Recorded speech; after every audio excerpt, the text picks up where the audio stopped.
For Field and Rural Life magazine, we're here on the Giles Marriott stand, and Giles and I speak on a fairly regular basis with all the different guns that come through. But one thing that is interesting. Now, come on, just explain to me what have we got here? Well, it's a bit unusual for me to have, but it's just a trio of Arriettas, Spanish Arriettas self-openers, just come in from a client.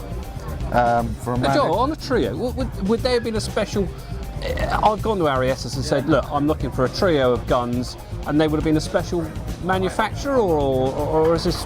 Just explain a little bit. To be honest, trios are not produced by many people because they don't have any demand. But years ago, there used to be trio days. You need to be shooting a lot of birds to have a loader on either side of you. Yeah. But this client did do a bit of partridge shooting in Spain, and that's where he did some trio shooting. Right. So there we are. So the majority of people would know, a pair of guns. That's fairly traditional. But a trio is where we're there. We're shooting a lot of, say, partridge, for instance. We've got a loader left or right of us, feeding us the guns, and away we go. Yeah, it's quite difficult. I mean, I don't know whether you ever tried. I'm trying to shoot one, I don't know two, but there we go. Well, double gun shooting, I tell you, when you've got your loader, if you don't do it very often, you can get in a real mix-up. So, but with the trio, you need to practice a hell of a lot, or else you're always handing to the wrong person. Yeah, before you know it, you're in a real muddle. You'll be quicker with one gun. So it's an art to it, a great art, and people who used to do it years ago would practice for several days to get in the art of actually passing to each one in turn to keep getting the gun back, so you knew always had a gun ready to shoot. Interesting. So a bit of fun to have. But I mean, the good thing about these, I suppose, if you ever get one breakdown, there's always another one and another.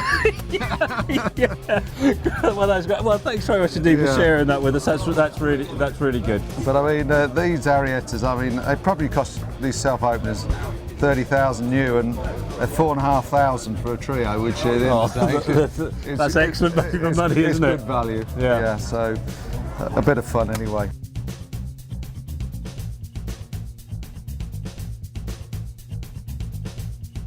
Well, it's not only shotguns that Giles is known for, but also the rifles as well. Now, this is an interesting rifle that we've got here, Giles. Just explain a little bit about this one. Well, this is a box lock ejector double rifle by Hollis in 9.3 by 74. What sort of age would this be? I would think this goes back to about 1910. Yeah. Double rifles are becoming very popular again now, and I sell a good number of English ones which get back from India. Oh, right. Where the Raj bought double rifles in big quantities. Really. Yeah. And there's still quite a number out in India.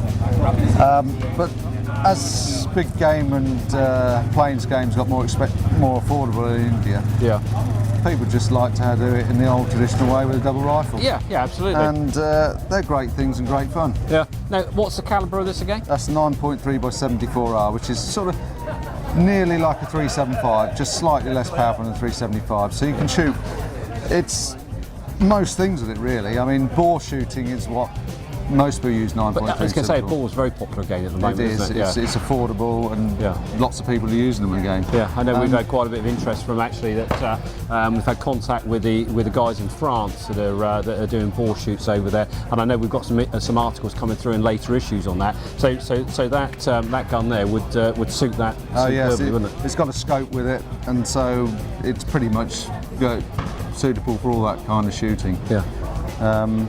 But I think they're just a nice traditional way of shooting, rather than bolt rifles. It's a bit more fun. Yeah, absolutely. Yeah, a great piece. And again, look through the Giles Marriott's guns for sale section, and like Giles said, there's always one or two rifles there. And if you don't happen to see the rifles in that particular advert, don't forget to phone Giles up, because they do have many guns for sale.